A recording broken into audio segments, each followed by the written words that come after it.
आइए, हम लोगों ने एक डिस्कशन स्टार्ट किया था और वो डिस्कशन था कि अगर कहीं भी किसी भी तरीके से किसी भी कंपनी को कोई प्रोजेक्ट स्टार्ट करना है, चाहे वो प्रोजेक्ट जो है वो प्रोडक्ट ओरिएंटेड हो, चाहे वो प्रोजेक्ट आपका क्या हो, सर्विस ओरिएंटेड हो, इन दोनों कामों के लिए उन्हें चाहिए पैसे।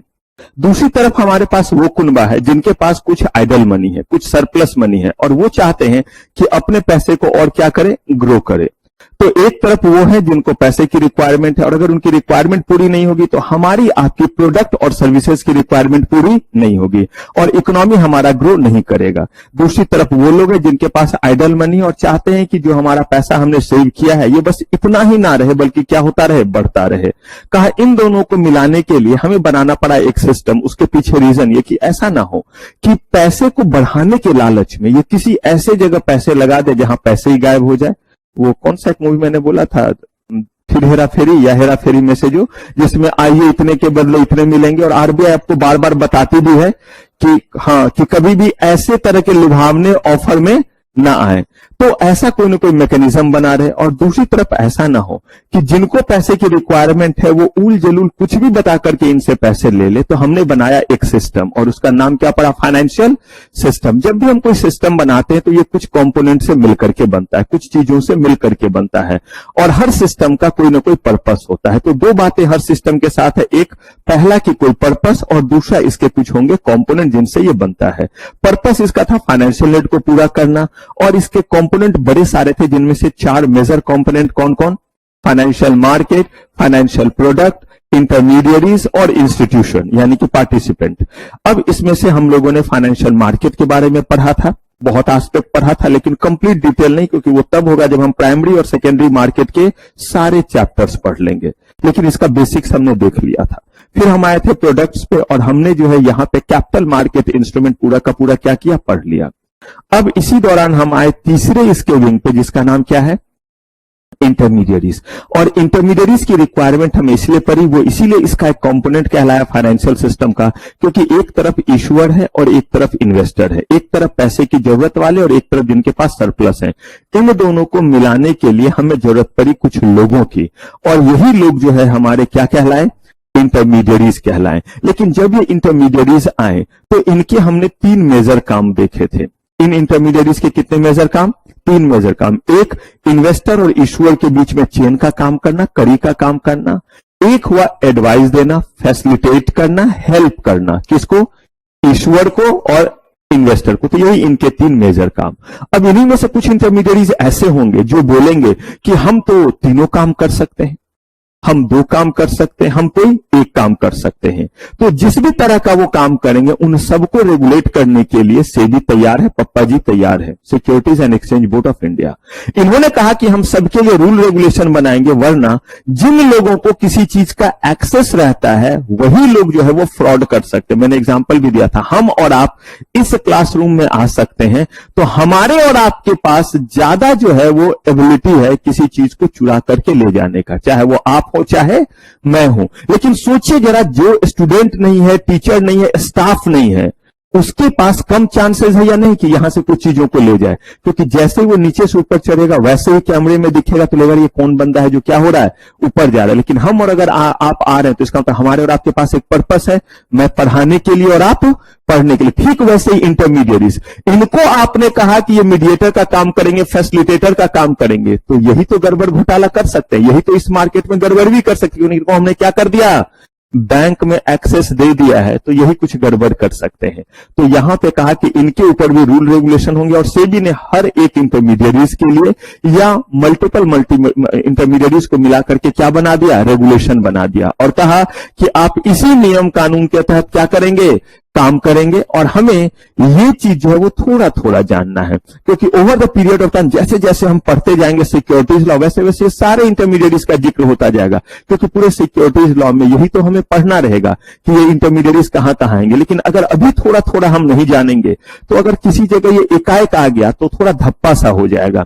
इसीलिए हम लोग इसको पढ़ रहे हैं। अभी जब आप पढ़ रहे हो तो आपको थोड़ा सा लगेगा कि थोड़ा ये याद रखना पड़ रहा है, थोड़ा रटना पड़ रहा है। और मैंने आपको साफ बोला कि इसमें कुछ भी अभी रटने की जरूरत नहीं, बस इसको समझ लीजिए, अपने दिमाग में रख लीजिए, ताकि सही समय पे इसका हम क्या कर सके, यूज कर सके। और over the period of time इतने बार ये यूज होगा कि अभी तो आपने देखा भी नहीं मर्चेंट बैंकर और क्या क्या कर सकते हैं, अंडर राइटर और क्या क्या कर सकते हैं। देखिएगा आने वाले समय बोलिए अरे सर ये तो हमने वहां पढ़ा ही नहीं था, कैसे पढ़ेंगे। वो पढ़ाने के लिए बहुत सारा कुछ आपको क्या करना पड़ेगा, जानना पड़ेगा। तो अभी समझिए हम इंटरमीडिएट्स का बस इंट्रोडक्शन लेते जा रहे हैं। किसका? इंटरमीडिएट्स का। और कुछ वैसे इंटरमीडिएट्स जिसका आगे थोड़ा कम जिक्र है उसको यहीं पे खत्म करते जा रहे हैं, और जिसका आगे बहुत ज्यादा जिक्र है उसको हमने क्या कर दिया है, थोड़ा सा इंट्रोड्यूस करके आगे के लिए छोड़ दिया है। तो हमें इतने सारे इंटरमीडिएट्स पढ़ने, जिसमें से हमने पढ़ना शुरू किया, हमने मर्चेंट बैंकर पढ़ा था और हमने देखा था कि मर्चेंट बैंकर किस तरह से पब्लिक इशू के दौरान आपकी मदद करता है।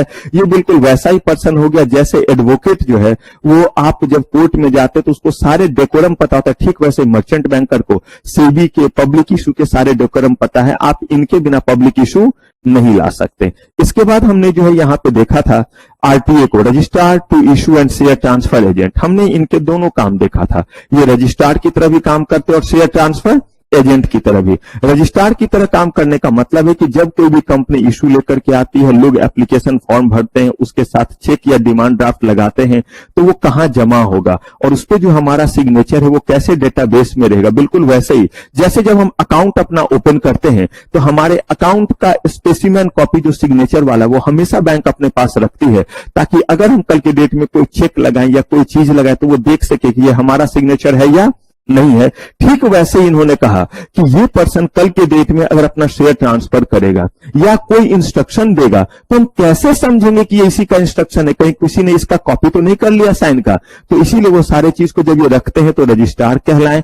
और कल के डेट में जब कंपनी के शेयर इशू हो गए, आप अपने शेयर किसी को ट्रांसफर करना चाहते, कोई फर्क नहीं पड़ता, मुफ्त में करना चाहते हैं या पैसे लेकर के, ये तो आपका कंसर्न हुआ, या गिफ्ट करना चाहते हैं, लेकिन किसी और के नाम से करना चाहते तो ऐसे केस में क्या करना पड़ेगा, उसे जो है वो भेजना पड़ेगा और वहां पे वो देखेंगे कि ये उसी बंदे का इंस्ट्रक्शन है।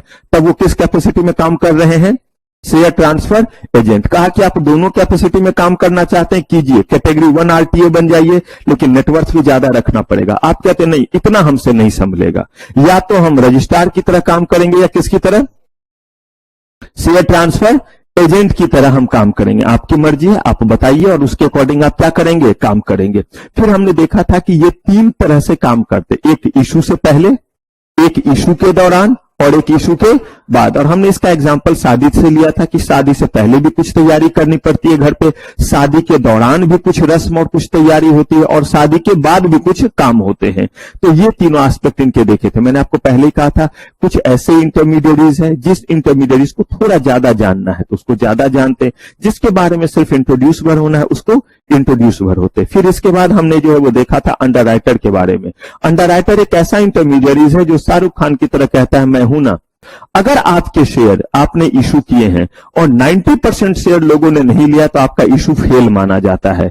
आपने 1 लाख शेयर लोगों के बीच में ऑफर किया था, अगर 90,000 से एक भी कम शेयर लोगों ने लिया तो ऐसे केस में इशू क्या होगा, और आपको सबके पैसे वापस करने पड़ेंगे। आपके इसी समस्या को दूर करने के लिए अंडर राइटर है जो कहता है कि अगर कोई नहीं लेगा तो मैं ले लूंगा, लेकिन वो अंडर राइटिंग एग्रीमेंट करता है और बताता है कि कितना % लूंगा। वो चाहे तो 100% का भी एग्रीमेंट कर सकता है, वो चाहे तो 10% का कर सकता है। ये आपके और अंडर राइटर के बीच है। जितना ज्यादा अमाउंट का वो श्योरिटी करेगा उतना ज्यादा का वो जो है वो क्या लेगा, कमीशन लेगा। और उसके कमीशन 2 तरह से, एक फिक्स्ड कमीशन, अगर हाँ एक फ्लोटिंग कमीशन। फिक्स्ड कमीशन है, उसने बोला कि मैं आपका 50% सब्सक्राइब करूंगा तो 50% का फिक्स कमीशन उसे देना पड़ेगा। हो सकता है हमारा शेयर ओवर सब्सक्राइब हो जाए और एक भी शेयर लेने की जरूरत तो उसको कोई और फ्लोटिंग कमीशन नहीं देंगे, लेकिन 50% वाला मुफ्त में, उसे लेना भी नहीं पड़ा और हमने उसे क्या दिया, कमीशन दिया, क्योंकि हमने अपना सरदर्द खत्म किया, हमने अपने आप को सिक्योर कर लिया कि 50% तो ये ले गए। वो कहता है मैं 100% आपका सब्सक्राइब कर लूंगा तो 100% का पहले क्या देना पड़ेगा, फिक्स्ड कमीशन। और आपके शेयर 15 टाइम्स ओवर सब्सक्राइब हो गए तो उसे लेना पड़ेगा है ही नहीं उसके पास लेने के लिए, पहले से ही ओवर सब्सक्राइब हो गया, तो इस केस में फ्लोटिंग कमीशन नहीं देना पड़ेगा। जितना पोर्शन उसने बोला अगर उतना वो नहीं लेता है तो कॉन्ट्रावेंशन है, और जितना उसने बोला है उतना लेने के बाद भी इशू आपका फेल हो जाता है तो आपकी किस्मत है, इसके लिए वो अकाउंटेबल और रिस्पॉन्सिबल नहीं है।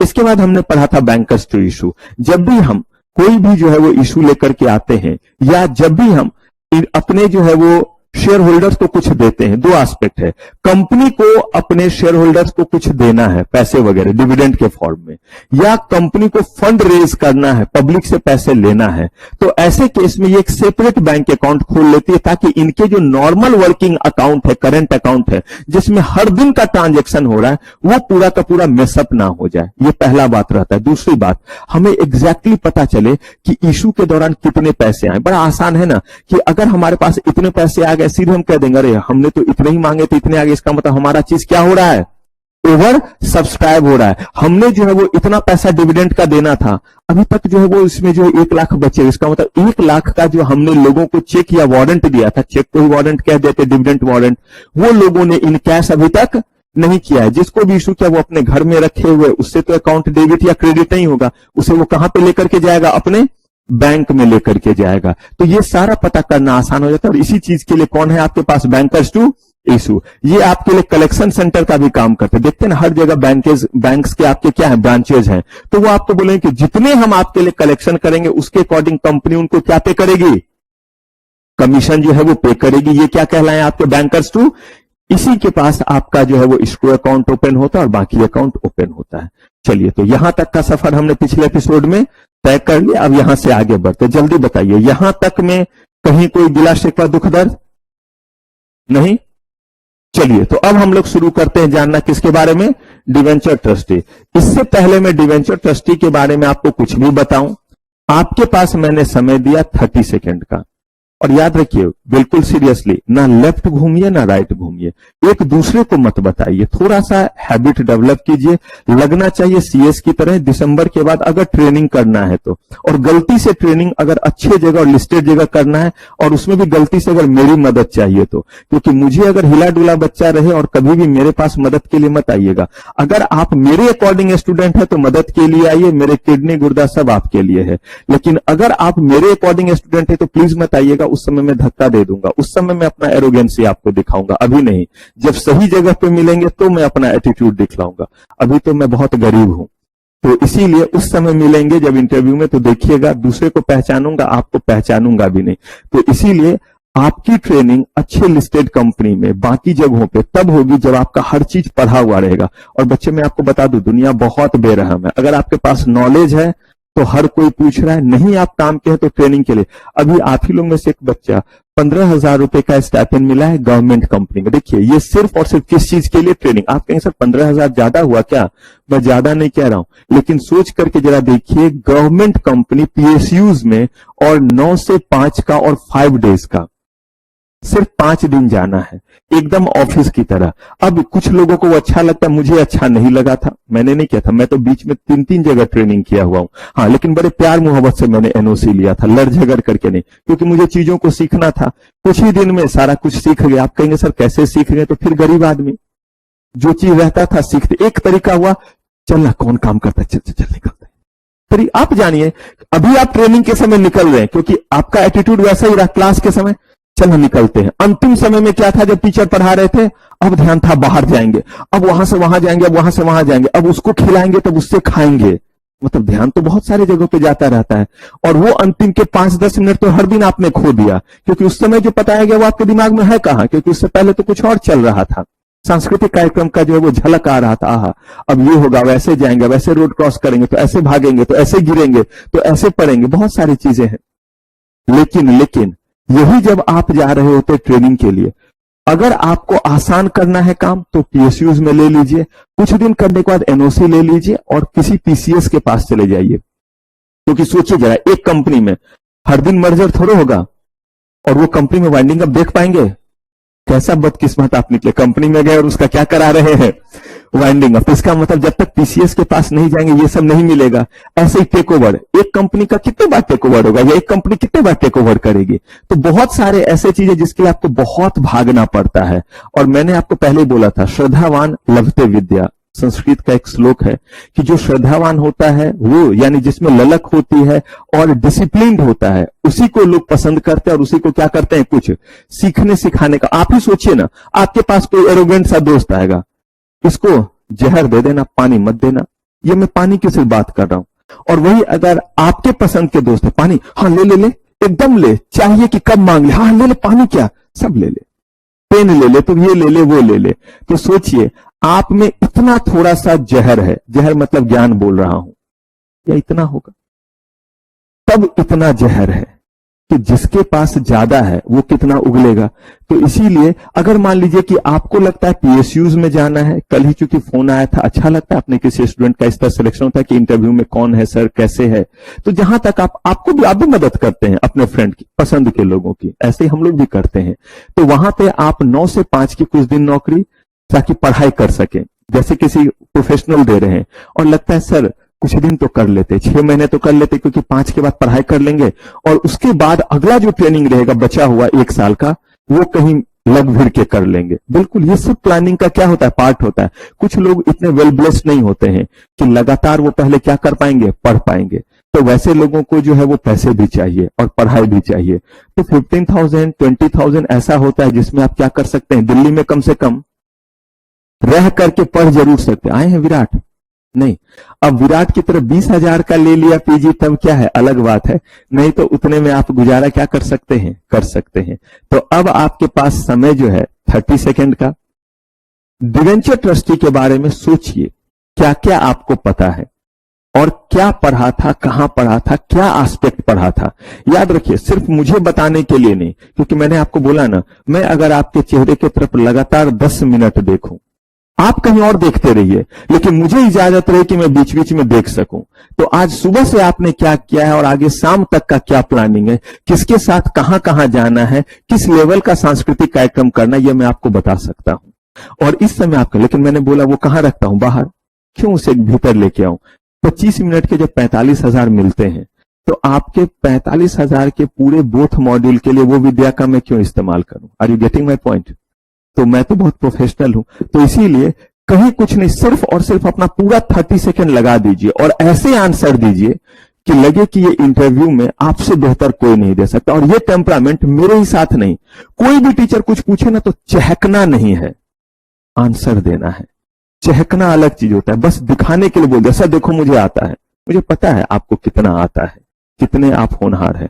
बस इस क्वेश्चन के लिए आप अपनी काबिलियत दिखाइए कि कितना ये आपको पता है। तो कलेक्ट ऐसे कीजिए कि मजाल है कोई मायकालाल जो मुझसे बेहतर आंसर कर सके। ये टेम्परामेंट हमेशा होना चाहिए, चाहे जितना भी रहे। तो सोचने का समय शुरू होता है अब। जिन्होंने सोच लिया है या जिनका हो गया होगा वो सिर्फ हाथ उठा दीजिएगा और बाकी मैं पूछूंगा 30 सेकेंड के बाद। चलिए, गुड, फाइन।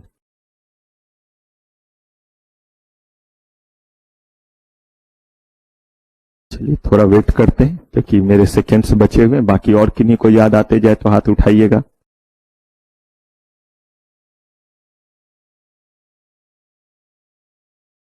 चलिए, उन्नति।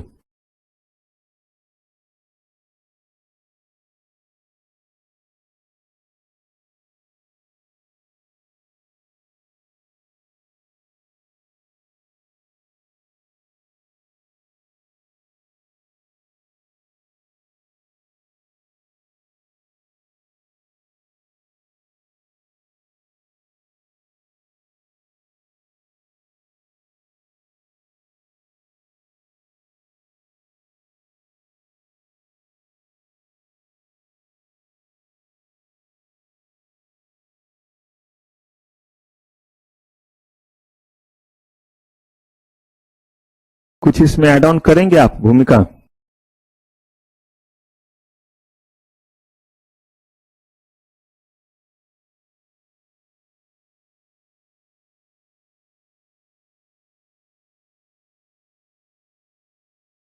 और कुछ, प्रिया। प्रिया ही ना? हाँ,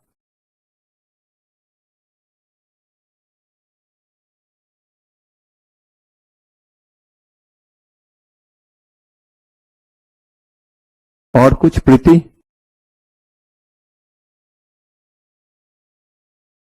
हाँ जी।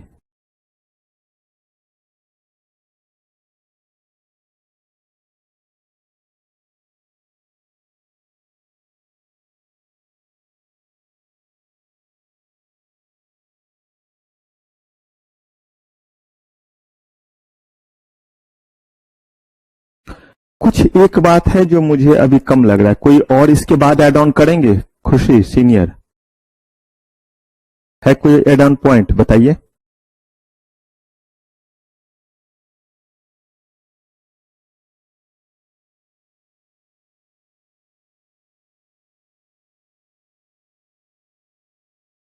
और कुछ मिसिंग वाला चीज कोई भी? मनीष, कोई और, एनीवन? अगर इसको सम करें, तीन चीजों के लिए मेन क्रिएट होता है आपका डिवेंचर ट्रस्ट, अगर याद होगा ये वाला वर्ड भी चाहिए। बहुत अच्छा आपने आंसर दिया, आप लोगों ने बहुत चीज बताया है, लेकिन मेन तीन बातें जो हैं वो जरूर ध्यान रखिए। पहला, अगर डिवेंचर आपका ट्रस्टी अपॉइंट है तो सबसे पहले वो देखेगा कि डिवेंचर होल्डर का जो प्रिंसिपल अमाउंट है वो समय पे रिडीम हो, एक ये ध्यान रखेगा। दूसरा, उनको इंटरेस्ट क्या हो, समय पे मिले। ये कहां आप लोगों ने बोला कि इंटरेस्ट? आप तो कुछ बोले ही नहीं है, फिर बीच बीच में नहीं, उसी को चहकना बोलते हैं। तो मैंने इसीलिए बोला कि जब, तभी मैं कब सुन पाऊंगा, क्योंकि मैंने किसी से पूछा तो मेरा सारा ध्यान उस पर रहता है। तो अगर मैं बोलूं कि कुछ मिस है तो आप बिल्कुल बोलिए, ठीक है, बोला तो बहुत अच्छी बात है। तो एक चीज हुआ कि रिडम्पशन के समय में लोगों के पैसे क्या हो, और अगर कन्वर्जन है तो कन्वर्ट हो प्रॉपरली, एक काम, कन्वर्टेबल होगा या रिडीम होगा, यही तो होगा, ठीक है। और अगर इंटरेस्ट वाला है, इंटरेस्ट मिलना है तो इंटरेस्ट समय पे मिले। और तीसरा, चार्ज जो क्रिएट हुआ है वो हमेशा एडिक्वेट बना रहे। अगर मैं बोलूं कि फटाक से कुछ बोलना रहे तो debenture trustee will take all the interest majorly. It should be, if it is redeemable it should be redeemed properly, if it is convertible it should be converted properly, and the interest should be paid at the particular time and the time mentioned over there, and the charges created upon the debenture on the assets, कोई भी assets हो, चाहे movable हो या immovable, all will be adequate। ये तीन major काम के लिए वो है, ठीक है, फाइन।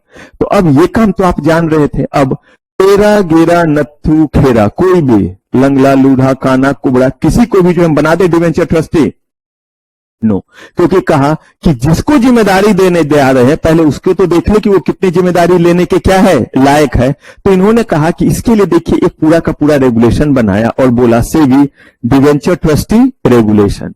ये सीवेवी डिवेंचर ट्रस्टी रेगुलेशन में इन्होंने बोला कि वो कौन से शख्स हैं और वो कौन से महान आत्मा हैं जो क्या कर सकते हैं, जो डिवेंचर होल्डर, जो डिवेंचर ट्रस्टी बन सकते हैं। तो कहा कि भाई सबसे पहले जो है वो क्या होगा, ये जो है किसी बॉडी कॉर्पोरेट के किसको जो है वो क्या करते हैं, प्रोटेक्ट करते हैं, डिवेंचर्स को।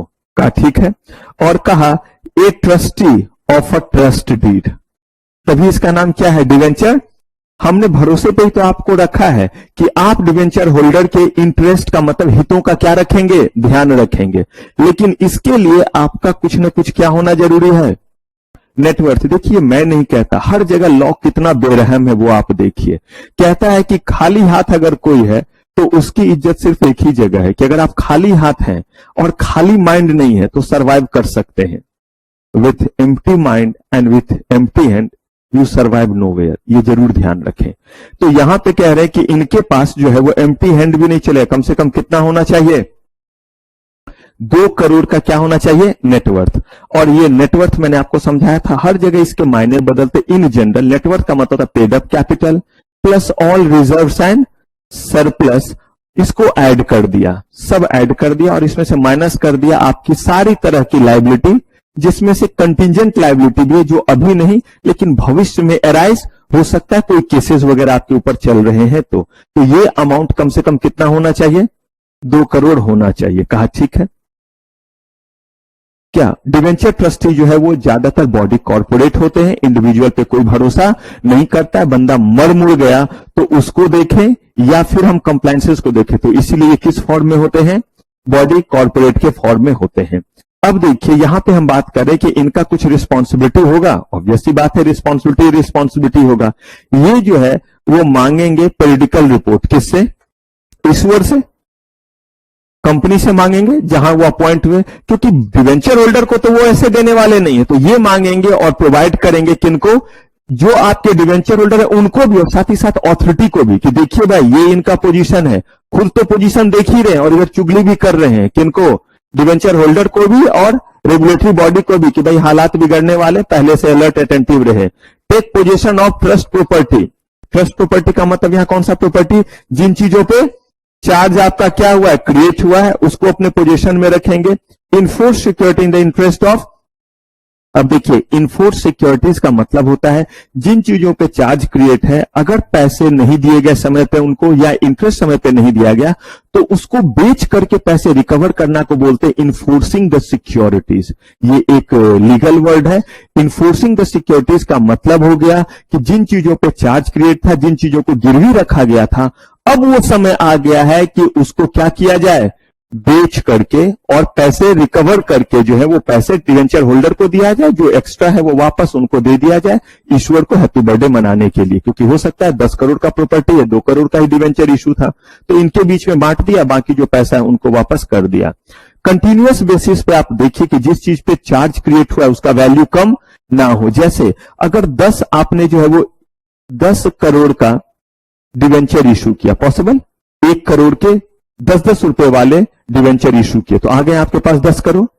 आपने कहा था कि 10% का इस पे इंटरेस्ट है, तो 1 करोड़ का हर साल क्या देना है, इंटरेस्ट लोगों के पास जाएगा। इसके लिए आपने 100 करोड़ की एक प्रॉपर्टी पे चार्ज क्रिएट कर दिया, पॉसिबल, मशीन ही उतना महंगा है तो उसको काट करके तो नहीं करेंगे, तब तो पूरा बेकार हो जाएगा, तो पूरे चीज पे क्रिएट कर दिया, कहा ठीक है कोई बात नहीं है। अगर यह है उसका, मान लीजिए कि डेप्रिसिएशन का रेट 50% का है, एज्यूम कर लिया, तो पहले साल ठीक है, लेकिन जैसे ही जो आपका जो है वो सेकेंड ईयर आएगा, यानी फर्स्ट ईयर का एंड होगा, तो इसका वैल्यू फर्स्ट ईयर के एंड होने पे कितना हो गया, अगर सेकेंड ईयर एंड होगा तो, अगर ये थर्ड ईयर एंड होगा तो, यहां तक तो मामला ठीक है। लेकिन अब सोचिए जैसे ही हमारा फोर्थ ईयर एंड होगा, इसका वैल्यू 6.75 करोड़, अब तो गड़बड़ है। तो वैसे केस में बोलेगा कि और किसी प्रॉपर्टी पे क्या करो, चार्ज क्रिएट करो, ताकि कभी भी वैल्यू जो है मेरे डिवेंचर होल्डर के प्रिंसिपल अमाउंट और जो उनको इंटरेस्ट अगर एरियर वगैरह कुछ है तो उससे जो है वो कम नहीं होना चाहिए, उतना उनको क्या होना चाहिए, मिलना ही चाहिए। तो ये इनके काम कहा। और कहा कि सारे के सारे तरह से जो है ड्यू डिलिजेंस का मतलब होता है कि किसी चीज के गड़बड़ी के होने से पहले जो किया जाए वो क्या है, ड्यू डिलिजेंस है। और जब आप काम को कर देते हैं तो गलती ढूंढना ऑडिट कहलाता है। यानी अभी आप जो कर रहे हैं, एग्जाम की जो तैयारी कर रहे हैं, ये है ड्यू डिलिजेंस। यानी इस तरीके से पढ़िए कि एग्जाम गड़बड़ ना हो। रिजल्ट के बाद जो होगा वो ऑडिट होगा।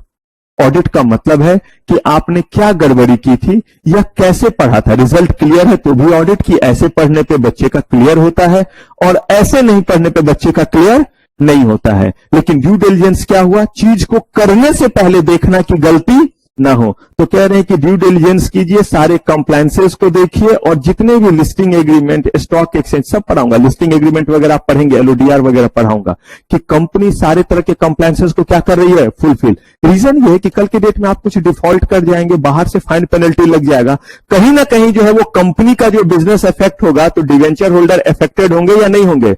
अरे भाई कंपनी स्वस्थ है तो कंपनी स्वस्थ है, कंपनी हेल्दी है, पैसे आ रहे हैं, आपको क्या मिलता जा रहा है, इंटरेस्ट मिल रहा है, रिडीम करने के समय क्या मिल रहा है, आपको जो है वो रिडीम का पैसा मिल रहा है। लेकिन दिक्कत कब आती है, जब कंपनी की स्थिति क्या होने लगे, खराब होने लगे। आप बड़े अच्छे, आपको जो मान लीजिए जॉब मिला और आपको 5 लाख पर मंथ मिल रहा है, जिससे आपने जो भी सामान खरीदा सबके पैसे देंगे या नहीं देंगे। एक्सेप्शन अपार्ट कि कोई बंदा आता ही है, दुनिया में ही आया है विथ डिस्ट्रक्टिव माइंड के साथ या इम्प्योर माइंड के साथ, then that is a different thing. लेकिन नॉर्मल लोगों का रहता है कि भाई मुझे किसी के पैसे देने तो क्यों ना पैसे दे दो, 5 लाख आ रहा है, मेरे महीने का खर्चा जो भी लाख रुपया है, आराम से उसको पैसे दे दिए, जैसे ही सैलरी आया सबके पैसे दे दिए, खुश, अपना 4 लाख अपने पास है। लेकिन अगर आपके पास मजबूरी है, पैसे ही नहीं आ रहे हैं, आप बहुत नेक दिल, बड़े अच्छे हैं, क्या करेंगे? छिप छिपा के जाएंगे या नहीं जाएंगे? क्योंकि आपको खुद जो है एम्बैरेसमेंट लग रहा है जब वहां से गुजर रहे हैं, और जब भी सामने वाले से नजर मिल रहा है तो सामने वाले उसी नजर से देख रहा है, मेरे दूध के पैसे बचे हुए हैं, तो मेरा जो है वो फल का पैसा बचा है, या मेरा किराना का पैसा बचा हुआ है। पॉसिबल या नॉट पॉसिबल? कहा बिल्कुल ऐसे ही। अगर कंपनी अच्छे कंडीशन में, तो कहा यही है ड्यू डिलिजेंस, कि पहले ही सावधानी रखो ताकि कंपनी कुछ गड़बड़ घोटाला ना करे, जितना तक हो सके। To take appropriate measure for protecting the interest of debenture holder as soon as any breach of trust deed और लॉ कम्स टू हिज।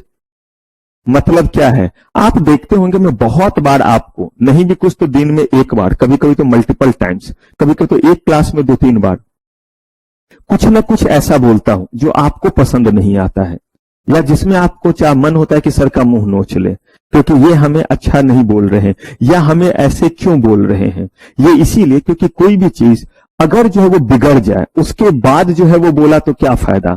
मरते समय पेशेंट को जो है वो बहुत अच्छे हॉस्पिटल में ले गए, जहां वेंटिलेटर वगैरह सब कुछ है, अब कुछ नहीं हो सकता है, क्योंकि जो है वो उसका सारा स्थिति खराब हो चुका, बहुत क्रिटिकल है। अब कितनी भी फैसिलिटी हो तो एम्स भी नहीं बचा सकता।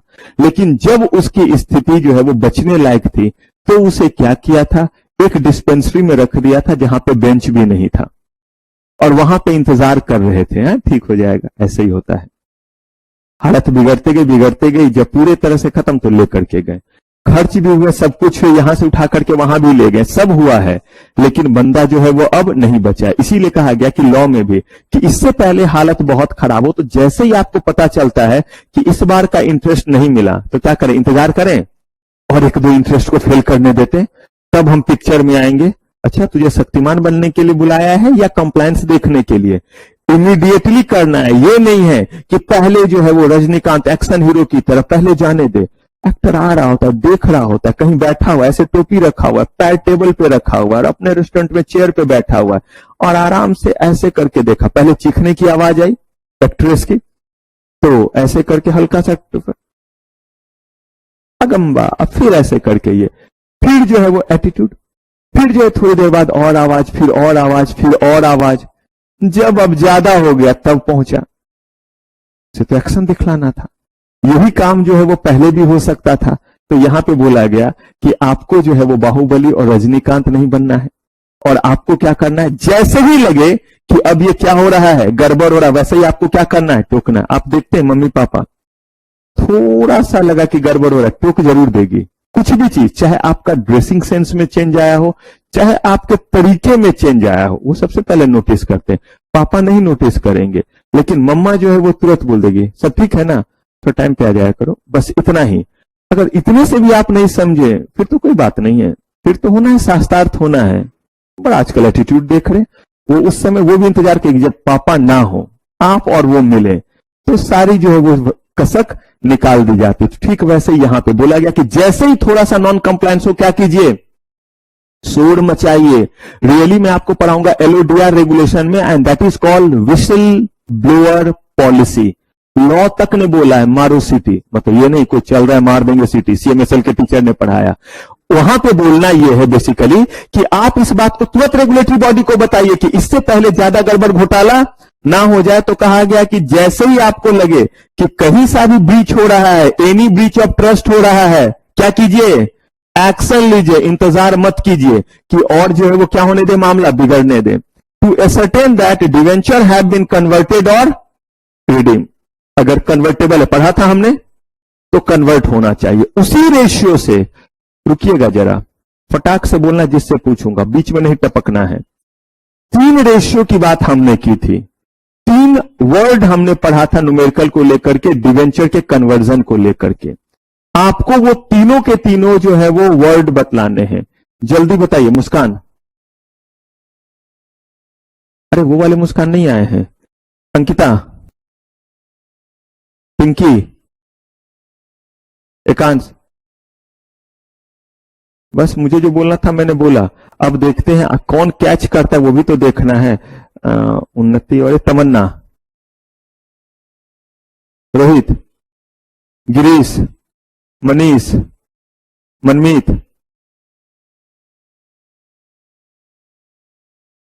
शुभम, आप तो अभी थे ही नहीं, ईशांत, सांभवी, तान्या,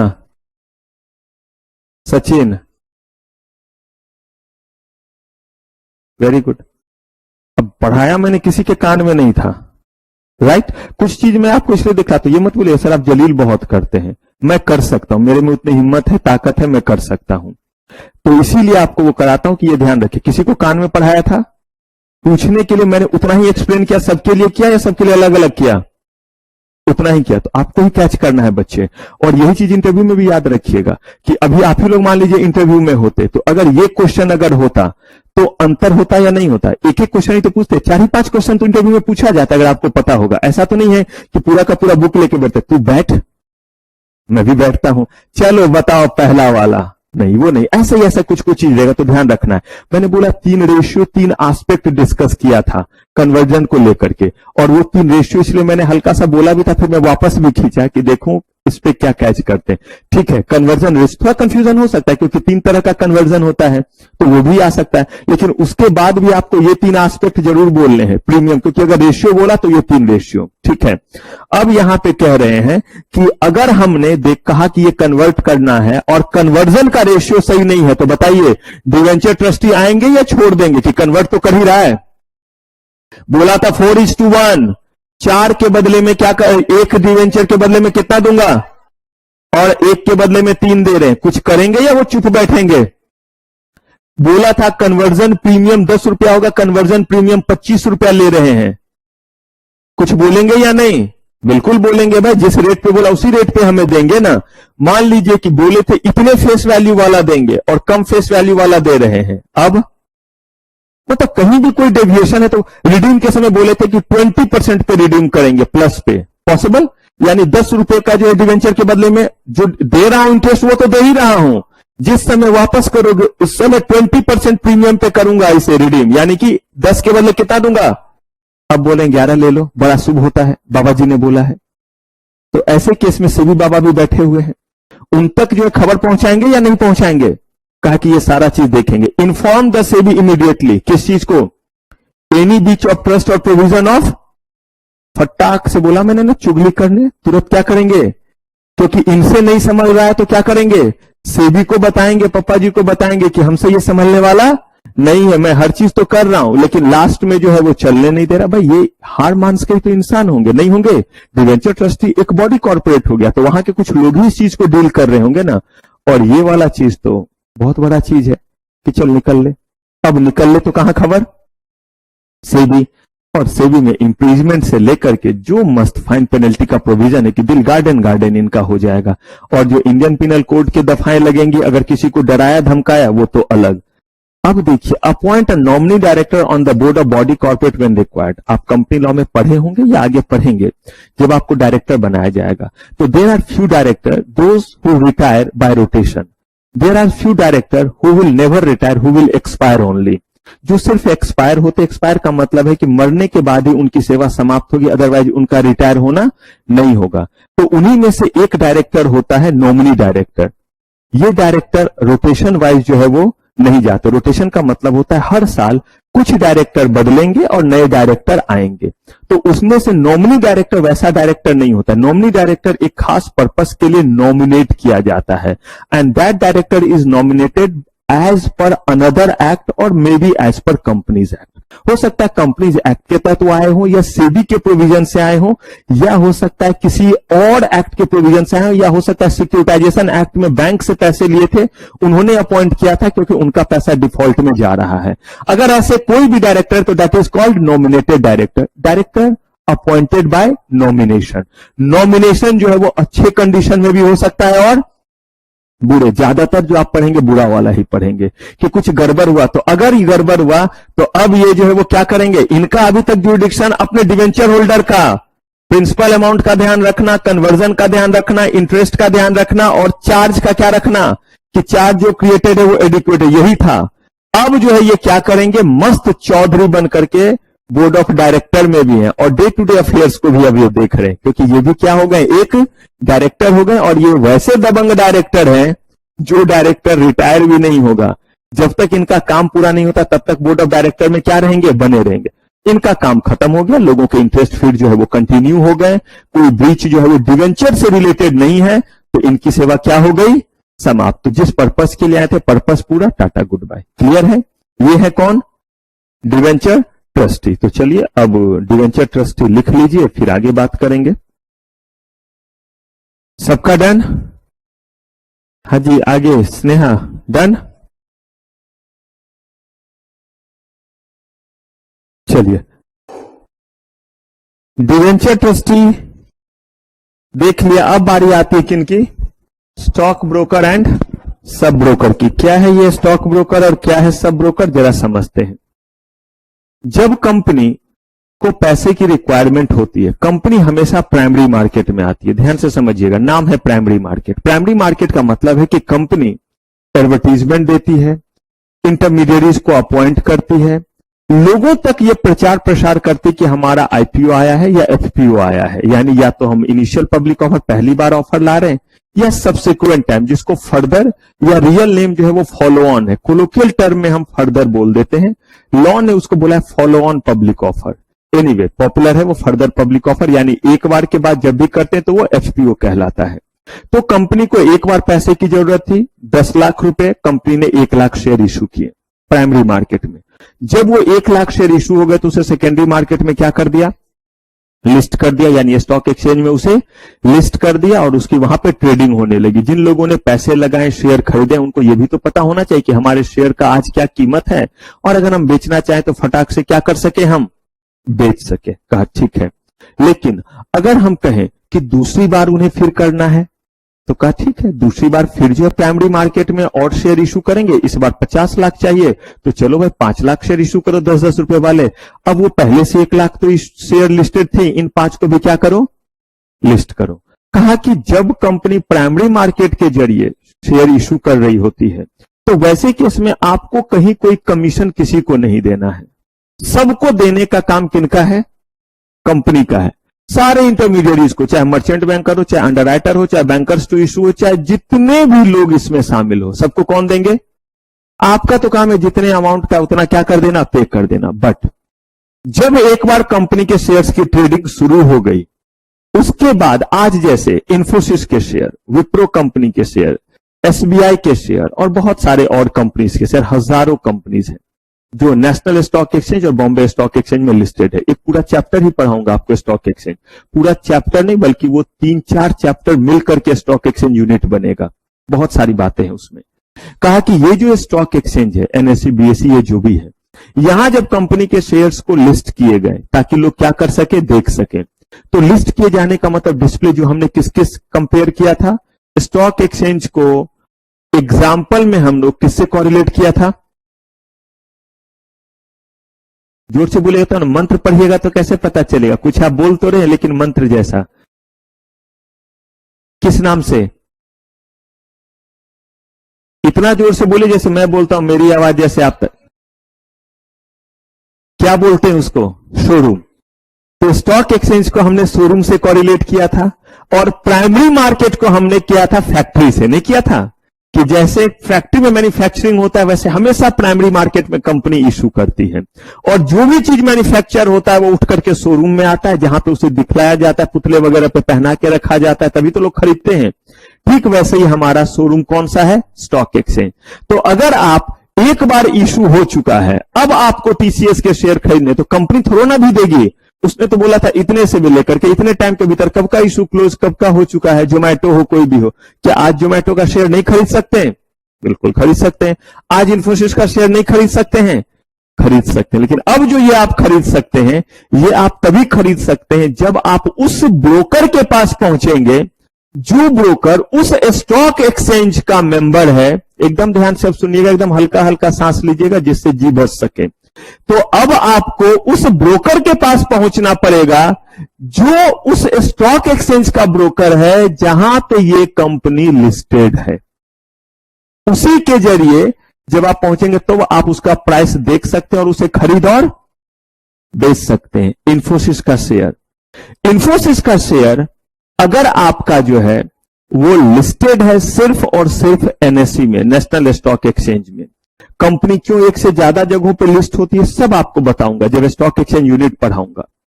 तो अगर कंपनी अपने आप को, और सेबी ने बोला लिस्ट करना जरूरी है इसलिए वो कर रहे, पैसे लगते हैं, नेशनल स्टॉक एक्सचेंज में लिस्ट किया।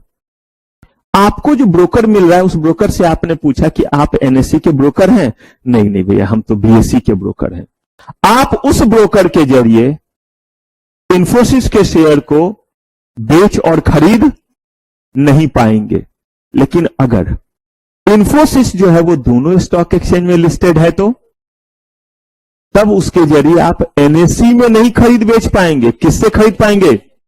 लेकिन अगर मान लीजिए कि एनएसई का शेयर जो है वो लिस्टेड है दोनों जगह पे और जिस ब्रोकर के पास गए वो भी दोनों का ब्रोकर है, तो आप बोलिए एनएसई में खरीदेंगे या आप बोलिएगा सर ये अंतर आएगा प्राइस का। बस इतना ही समझ लिया, मैंने इसको मार्केट बोला ना, स्टॉक सेकेंडरी मार्केट ही तो बोलते हैं स्टॉक एक्सचेंज को, मार्केट बोला। एक ही चीज की कीमत, एकदम ध्यान से सुनिएगा और जितना बताना चाह रहा हूं प्लीज उतना समझिएगा। एक ही चीज की कीमत क्या दो मार्केट में अलग अलग नहीं हो सकता? बिल्कुल प्रैक्टिकल लाइफ से चल नहीं हो सकता। आम की कीमत रेड लाइट से गुजरिए, यहां आम वाला दिखेगा, मेट्रो के पास भी दिखेगा, इस साइड भी दिखेगा, उस साइड भी दिखेगा। और अगर आप जो है वो इस तरफ से सीधे वाले से जा रहे तो भी दिखेगा। आप देखिएगा इस तरफ थोड़ा सस्ता रहेगा, मेट्रो के पास थोड़ा क्या रहेगा, महंगा रहेगा, या कॉलोनी के पास थोड़ा महंगा रहेगा। पॉसिबल है या नहीं है? तो इसका मतलब चाहे वो आम हो, चाहे टमाटर हो, सब्जी हो, कोई चीज हो, कहीं पे 50 रुपए बिक रहा होता है, कहीं 45 रुपए बिक रहा होता है। यस या नो? Same quality. क्यों? वो डिपेंड करता है उस जगह पे डिमांड और सप्लाई का। ठीक वैसे ही मार्केट ही तो है। एनएसई में भी जो है वो शेयर है और बीएसई में भी है, तो देखेंगे किस जगह जो है वो शेयर्स का कितना डिमांड और सप्लाई है, इसके अकॉर्डिंग जो है वो उसके प्राइस जो है वो दोनों जगह अलग अलग हो सकते हैं या नहीं। आपको खरीदना है आप बिल्कुल खरीदिए, एनएसई में, बीएसई में खरीदना है तो बिल्कुल खरीदिए, लेकिन सिर्फ उसके लिए पैसे ही नहीं चाहिए, बल्कि क्या करना पड़ेगा, आपको पहुंचना पड़ेगा उसके पास जिसके जरिए आप इसे खरीद और बेच सकते हैं। और ये सेबी ने बोला है कि सेकेंडरी मार्केट में डायरेक्टली ना आप खरीद सकते हैं ना बेच सकते हैं। ये खरीदने और बेचने दोनों का काम सिर्फ और सिर्फ किसके जरिए होगा? सिर्फ और सिर्फ ब्रोकर के जरिए होगा। और अगर हम बात करें ब्रोकर की, तो ब्रोकर का मतलब हुआ कि ब्रोकर उस शख्स को कहते हैं जिसने किसी भी स्टॉक एक्सचेंज का मेंबर बनने के लिए या ब्रोकर बनने के लिए जो है वो लाइसेंस एक्वायर किया है उस स्टॉक एक्सचेंज के परमिशन से, फ्रॉम सेबी। लेगा किससे? लेकिन किसके जरिए? जिस स्टॉक एक्सचेंज का वो क्या बनना चाहता है। स्टॉक एक्सचेंज तो ज्यादा से ज्यादा ब्रोकर बनाना चाहेगी, हां या ना, ताकि जितने ज्यादा उसके ब्रोकर होंगे उस स्टॉक एक्सचेंज के जरिए उतना ज्यादा ट्रेड होगा या नहीं होगा। उसका मॉनेटरी कंसर्न हो गया ना। तो पता चला कि जितने भी फ्रॉड है वो भी बंदा आएगा तो बोलेगा हाँ तू भी ले ले मेरा मेंबरशिप, मेरा क्या जाता, मुझे तो पैसे ही आएंगे, हाँ या ना, मेंबरशिप फी पे करेगा ना। ऐसे केस में एक पर्सन को लाया गया जो कहता है कि मुझे कहीं पैसे नहीं चाहिए, मेरा काम रेगुलेट करना और इन्वेस्टर्स को बचाना मेरा मकसद है, तो वो है सेबी। तो सेबी ने कहा कि अगर कोई पर्सन चाहता है कि सेकेंडरी मार्केट से कुछ खरीदे या बेचे तो उसको किसके थ्रू खरीदना बेचना पड़ेगा। और ब्रोकर को यह लाइसेंस दिया गया कि आप अपने क्लाइंट के बिहाफ पे शेयर्स को खरीद और बेच सकते हैं और आप उनसे कमीशन चार्ज कर सकते हैं। कमीशन आप अपने मर्जी से ले सकते हैं, लेकिन मैक्सिमम लिमिट हम प्रिस्क्राइब करेंगे। पूरी बात समझ में आई? कमीशन जो है वो आप अपनी मर्जी से ले सकते हैं, बस मैक्सिमम हम प्रिस्क्राइब करेंगे, ताकि आप ऐसा ना हो, क्योंकि हमने तो बोला है कि जब भी खरीदने बेचने का काम होगा सेकेंडरी मार्केट में किसके जरिए, तो आप तो चौड़े बन जाएंगे कि लोग तो हमसे ही खरीदेंगे, तो इसीलिए उन्होंने क्या कर दिया, अपर कर दिया। बाकी वो अलग अलग के साथ अलग अलग डील करते। जैसे मान लीजिए मैं ठहरा गरीब आदमी, मैं गया कि मेरा अकाउंट ओपन कर दीजिए, मुझे शेयर खरीदना बेचना रहेगा, तो बोलेंगे तो गरीब आदमी इनके पास 10-12 रुपए अकाउंट में कितना शेयर खरीदेगा बेचेगा, कभी खुश होगा तो 1000-2000 का क्या करेगा, खरीद बेच लेगा, वो भी जब खुश होगा। अब जो है मुझे बोला कि ब्रोकरेज हम आपसे जो है वो लेंगे 0.1%, 0.5%। क्या बोला? 0. इसका मतलब मुझे नहीं मतलब है आपको प्रॉफिट हुआ या क्या हुआ है। आप अगर 1 लाख का लेते हैं, मान लीजिए एग्जाम्पल देना पड़ रहा है इसीलिए 1 लाख लिखा हूं, 1 लाख में नहीं ले सकता, गरीब आदमी जो बोला वैसा ही हूं। तो 1 लाख का अगर मैं ले रहा हूं तो यहां इन्होंने बोला कि आपसे हम लेंगे 0.5%। इसका मतलब कितने पैसे? इसका मतलब हो गया है कितना रुपए? 500 रुपए। अब 1 लाख का शेयर मैंने लिया, क्या गड़बड़ हो गया? करके दिखा दूं?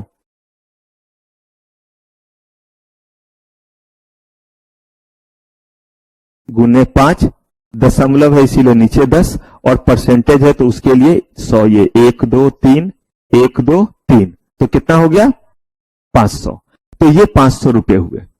अब देखिए ये 500 रुपए, यानी अगर मैं 1 लाख का शेयर लेने के लिए जा रहा हूं तो मुझे ब्रोकर को कितना देना है?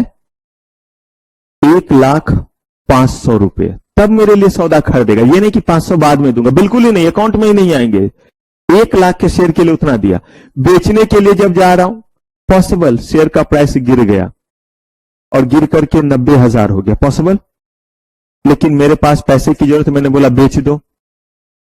फिर इस बार वो 90,000 रुपए पे लेगा 0.5%, यानी 450 रुपए निकल जाएंगे या निकालूं? तो ये 450 रुपए। तो इस बार जब बेचूंगा तो 90,000 नहीं देगा, 90,000 माइनर 450 रुपीज वही मेरे अकाउंट में भेजेगा काट के। ये नहीं कि बाद में दे देना, अभी 90,000 लो, बाद में मुझे 450 दे देना। तो मुझे प्रॉफिट हुआ या लॉस हुआ? तो मुझे इस समय लॉस हुआ। और अगर लॉस का अमाउंट देखें तो 10,000 तो सीधा लॉस, और इधर 500 और 450 यानी 950। तो 10,950 का मुझे लॉस हुआ और बंदे ने मुझसे 950 रुपया क्या कर लिया? कमा लिया। तो देखिए मेरे प्रॉफिट एंड लॉस से ब्रोकर के सेहत पे कोई असर पड़ा? तभी ब्रोकर इतने चौड़े हो करके घूमते रहते हैं और आपको बोलते रहते हैं। देखिएगा ऐसा लगेगा जैसे कितने बड़े इन्वेस्टमेंट एडवाइजर है, अरे ऐसे लगाना ये लगाना, और बार बार वो आपसे खरीदवाएंगे बेचवाएंगे। रीजन ये कि, और बोलेंगे भी अभी 1 रुपया बढ़ा है ना, अभी बेच दे, फिर कम होगा तो फिर खरीद लेंगे। अच्छा, क्योंकि जितने बार खरीदने बेचने का काम होगा उतने बार उसके ये 500 0.5% बन रहा है। और यही अगर थोड़ी देर आप छोड़ देंगे और एक ही बार 2 रुपया बढ़ करके पे बेचेंगे तो आपका ये बीच का 2 बार का पैसा बचा या नहीं बचा? तो वो सब अपने अकॉर्डिंग मैनिपुलेट करते हैं। हाँ, कहीं पे सेफ गेम भी करना रहता है कि कहीं मार्केट ज्यादा गिर ना जाए, जो भी चीज रहे। तो कहा ब्रोकर एक एंटिटी है, लीगल एंटिटी हुआ, और इनको जो है वो सेबी से क्या लेना पड़ता है? लाइसेंस लेना पड़ता है। ये जिस स्टॉक एक्सचेंज के मेंबर या ब्रोकर एक चीज हो गया, उसी स्टॉक एक्सचेंज के शेयर्स में ये क्या कर सकते हैं?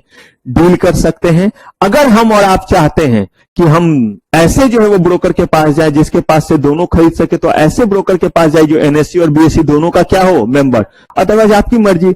ये ब्रोकर है बीएससी के, इनके पास अकाउंट ओपन कर लीजिए सिया के पास, और ये जो है वो एनएससी के हैं स्नेहा, इनके पास कर लीजिए। कौन सा एक? तो अब एक के जरिए एनएससी का और एक के जरिए, इससे अच्छा कन्वीनियंट ये नहीं होता कि सीधे जो है वो प्रिया के पास ओपन करते? ये एनएससी और बीएससी दोनों के क्या हैं? तो अब इनको लेकिन कमीशन भी ज्यादा देना पड़ेगा जो स्टॉक एक्सचेंज को, लेकिन इनको रोजगार भी तो ज्यादा मिलेगा, ज्यादा से ज्यादा इनके क्लाइंट बनेंगे या नहीं बनेंगे? तो यही चीज तो आपको देखना है कि बिजनेस ज्यादा किससे और कैसे मिल रहा है। तो ये कौन होंगे? Stock broker. लेकिन मैंने जो बोला कमीशन मेरे से 0.5%। अब अगर मान लीजिए एकांश आए, इन्होंने बोला तुझे तो ऐसे ही खरीद लूंगा, ब्रोकर को बोला जी मालिक, तो कितने का डील करेंगे? अरे मेरा कोई भी डील कर लेंगे, 10 करोड़ से कम का तो होता नहीं, वैसे 100 करोड़ का ही करेंगे। तो अब जब उनको पता है कि ये इतना ज्यादा बिजनेस देंगे, 1 महीने में जो है वो हजारों करोड़ का ये क्या करेंगे? ट्रेड करेंगे। तो हजारों करोड़ का जब ट्रेड करेंगे तो बताइए ऐसे केस में अगर वो 0.1% भी इनसे लेते हैं तो बहुत बड़ा अमाउंट हुआ या नहीं हुआ? और मैं इनको once in a blue moon 10,000 का पूरे महीने में करूंगा और इनसे बार्गेनिंग कर रहा हूं, देख ले ब्रोकरेज सही लगाएगा तो ट्रेड करूंगा तेरे पास, महीने का ढंग का ट्रेड रहेगा। अच्छा ठीक है, अगर कम कर देंगे तो कितने का? 10,000 का कर लूंगा, चले जाओ वरना मुझसे कुछ हो जाएगा। तो अब वहां पे नहीं, लेकिन अगर कोई ज्यादा अमाउंट, तो ये उनको फ्रीडम दी गई, लेकिन सब्जेक्ट टू क्या लगा दिया गया? मिनिमम या मैक्सिमम? मैक्सिमम का कैप लगा दिया गया।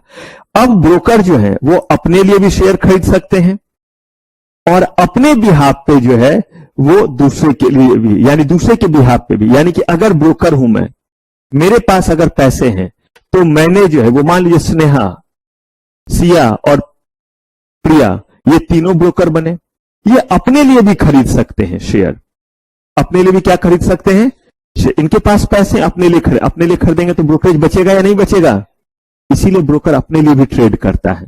लेकिन जब ये जो है वो ईशान बाग के लिए, सॉरी साइन बाग के लिए एक साथ मिला दिया, साइन बाग के लिए या मान लीजिए मुस्कान के लिए या प्रीति के लिए खरीदेंगे तो इनसे क्या करेंगे, इनसे जो वो ब्रोकरेज लेंगे या नहीं लेंगे, लेंगे। तो ये अपने लिए भी कर सकते हैं और किसके लिए, दो को मिलाया था, हाइब्रिड इंस्ट्रूमेंट बनाया था। तो अब जो है ये अपने लिए भी कर सकते हैं और क्या कर सकते हैं, दूसरे के लिए भी ट्रेड कर सकते। तो ये कौन हुए, स्टॉक ब्रोकर। लेकिन अब इनके भीतर हुआ सब ब्रोकर। स्टॉक ब्रोकर का लाइसेंस मिलना मुश्किल होता है, बहुत सारे जो है वो कंप्लायंसेस पूरे करने होते हैं। आप जो अपने गली नुक्कड़ में देखते होंगे, दो तीन जो है वो सिस्टम लेके बैठा है, वो ब्रोकर नहीं है, वो सब ब्रोकर भी नहीं है, वो सब ब्रोकर का एजेंट होता है। क्योंकि ब्रोकर के अंडर में कौन आया, अब ये क्या हुआ, ब्रोकर ने जिम्मेदारी ली किसकी, सब ब्रोकर की, कि मेरे लाइसेंस नंबर पे ये काम करेगा, लेकिन इसके किए गए हर काम की अकाउंटेबिलिटी मैं लेता हूं। अब देखिए होगा क्या, अगर इन्होंने 500 रुपया कमाया सब ब्रोकर, तो ये ब्रोकर को उसमें से 300 रुपया देगा, तो ये ब्रोकर की कमाई हो गई। ब्रोकर अपने पास से डायरेक्ट क्लाइंट लाएगा तो 500 रुपया कमाएगा, लेकिन सब ब्रोकर से अगर कुछ आ रहा है तो भी तो 300 कमा रहा है। तो इसीलिए वो अपने भीतर क्या बनाता है, सब ब्रोकर बनाता है। और सुनिए, ये भी सब ब्रोकर क्या करता है, अपना एजेंट बना लेता है और वो कहता है कि देख तू जो है वो वहां ट्रेड कर और मेरे सब ब्रोकर वाले पे करना। अब उसने अगर 500 रुपया कमाया तो उसमें से जो है वो 100 रुपया, उसमें से जो है वो अपने पास पैसा रखा और उसमें से 100 रुपया दे दिया सब ब्रोकर को। सब ब्रोकर उसमें से 50 किसको दे दिया, ब्रोकर को। तो अब इसका मतलब देखिए कि जैसे जैसे आप छुटकन से काम कीजिएगा ना, वैसे वैसे आपको ब्रोकरेज ज्यादा महंगा पड़ेगा। क्यों पड़ेगा, क्योंकि उसको बंदर बांट करना है दो लोगों के बीच में। लेकिन अगर आप डायरेक्टली ब्रोकर के पास पहुंच गए तो कहीं और नहीं बटेगा। लेकिन डायरेक्टली आप ब्रोकर के पास तब पहुंचेंगे जब आप उसी लेवल पे क्या करते हैं, काम भी करते हैं। ऐसा नहीं है कि आप कम काम करते हैं तो ब्रोकर के पास नहीं पहुंच सकते, बट वो भी बहुत ज्यादा इंटरेस्ट नहीं दिखलाएगा। किस चीज के लिए, अपने जो है वो ब्रोकरेज को क्या करने के लिए, कम करने के लिए। लेकिन अगर आप डायरेक्टली जो है वो ब्रोकर के पास पहुंचते हैं तो वो अगर देखिएगा आप हैवी अमाउंट में इन्वेस्टमेंट करते हैं तो क्या करेगा, आपका ब्रोकरेज कम कर सकता है।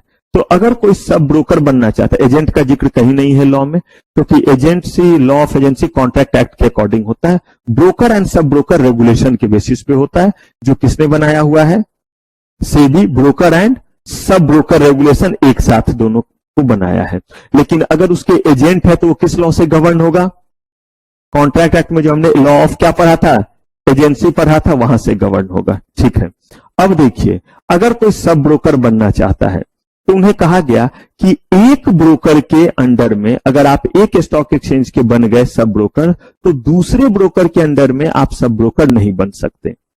अर्थात अगर मान लीजिए यहां पे हमने ले लिया कि यहां हो गए, एस से ही सबका नाम आ रहा है, एक ले लिया हमने एस से स्नेहा, एक हमने ले लिया प्रिया, एक हमने ले लिया मान लीजिए ईशांत, एक हमने ले लिया फिर अंकिता, एक हमने ले लिया निकिता। ये सब जो है वो ब्रोकर हैं। क्या है, ब्रोकर हैं। ये जो है वो एनएससी में ब्रोकर है, ये जो है वो बीएससी में ब्रोकर है, ये एनएससी बीएससी दोनों में ब्रोकर है, ये भी एनएससी बीएससी दोनों में ब्रोकर है, ये जो है वो बीएससी में ब्रोकर है। एक और यहां पे आ जाते हैं खुशी, और ये खुशी खुशी जो है वो एनएससी में ब्रोकर है। ठीक है, इतने लोग ब्रोकर हैं। अब देखिए, अब जो है वो गिरीश को जो है वो सब ब्रोकर बनना था।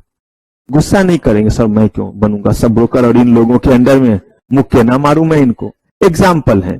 तो माइंड नहीं करेंगे। तो अब गिरीश को जो है वो क्या बनना है, सब ब्रोकर बनना है। सब ब्रोकर बनना है तो इनके दिमाग में ख्याल आया कि मैं एनएससी का सब ब्रोकर बन जाता हूं। इनकी मर्जी नहीं, पता है बीएससी में काम करने का अपना अपना एक एक्सपीरियंस और प्लस पे करना है, बहुत सारा चीज है। अगर इन्हें बनना है एनएससी का ब्रोकर तो इनके पास चॉइसेस हैं सांभवी, इनके पास चॉइस है खुशी, इनके पास ईशांत और अंकिता। ये चारों भले ये दोनों के ब्रोकर है, लेकिन इनके भीतर जो है ये सब ब्रोकर अगर बनना चाहें और एक कैपेसिटी में कि सिर्फ मुझे आप अपने एनएससी का क्या दे दीजिए, सब ब्रोकर दे दीजिए, तो ये बन सकते हैं। लेकिन अगर ये चाहें कि मैं एनएससी का ब्रोकर जो है वो सांभवी के में भी और कहा खुशी के में भी, तो इतना खुशी इन्हें नहीं मिल सकता। ये दो में से एक ही चुनना पड़ेगा। एक ही जो है वो क्या चुन सकते हैं, ये ब्रोकर। लेकिन अगर ये बीएससी का भी ब्रोकर बनना चाहते हैं तो इनके पास ऑप्शन है कि फिर इनके पास चॉइस है कि ये जो है वो किनके पास, प्रिया के पास या फिर जो है वो निकिता। इन दोनों में से किसी के भी जो है वो क्या बन सकते हैं, सब ब्रोकर बन सकते हैं। फिर ये खुश होकर बोलेंगे नहीं नहीं मुझे दोनों का सब ब्रोकर बनना है, तो वो पैर हाथ पटकने से काम नहीं चलेगा और ये दोनों के जो है वो सब ब्रोकर। देखिए इसका तो ये नहीं बोला मैंने कि दो के सब ब्रोकर नहीं बन सकते। एनएससी में एक का सब ब्रोकर और बीएससी में एक का। एक ब्रोकर जो एक स्टॉक एक्सचेंज का है उसमें आप जो है वो मल्टीपल ब्रोकर का चुनाव नहीं कर सकते, लेकिन मल्टीपल का चुनाव कर सकते हैं अगर वो अलग अलग स्टॉक एक्सचेंज के क्या है, ब्रोकर हैं। एक इन्होंने सांभवी एनएससी के लिए ले लिया और एक इन्होंने प्रिया ले लिया बीएससी के लिए, बन गए। अब ये फाइनली ना एनएससी में किसी और के ब्रोकर बन सकते हैं ना बीएससी के। लेकिन अगर ये कहते हैं कि नहीं भाई अपना भाई है ईशांत है और इसी के पास क्या कर लेते हैं, सब ब्रोकर, तो अगर इन्होंने इनका ही जो है वो ब्रोकर सब ब्रोकर से ले लिया दोनों के लिए, तो अब ये ना किसी के पास एनएससी में सब ब्रोकर बन सकते हैं ना, यहां एक ही का मतलब जो है वो एनएससी बीएससी दोनों का ये क्या बन गए, सब ब्रोकर बन गए। क्लियर है ये बात। अगर ये सब ब्रोकर बन गए तो ये भी क्या कर सकते हैं, आप इनके जरिए जो है आप शेयर खरीद और बेच सकते हैं। इनके जरिए जो भी चीज होगा इनके ब्रोकर इसके लिए क्या हो गए, अकाउंटेबल। इन्होंने कोई फ्रॉड किया है, कुछ चीटिंग की है, गलत ब्रोकरेज चार्ज किया है, एक्सेस ब्रोकरेज चार्ज किया है, वो सारी अकाउंटेबिलिटी किसके ऊपर आएगी, और सेबी जो है वो ब्रोकर और सब ब्रोकर दोनों को जो है वो डंडा बजाएगा। आगे मैं आपको पढ़ाऊंगा, स्कोर नाम का एक मैकेनिज्म है, सेबी कंप्लाइन आपका जो है कंप्लेन रिड्रेसल मैकेनिज्म है, ऑनलाइन मैकेनिज्म है। ये अभी नहीं, ये पहुंचने में भी 2 महीने कम से कम लगेंगे हमें वहां मिनिमम। तब आपको बताऊंगा लास्ट में कि अगर कोई गिला शिकवा है तो कैसे वहां पे सबका लिस्ट दिया हुआ है, सब ब्रोकर से गिला शिकवा है या ब्रोकर से आप चुन करके रिड्रेसल के लिए जा सकते हैं। हाँ जी,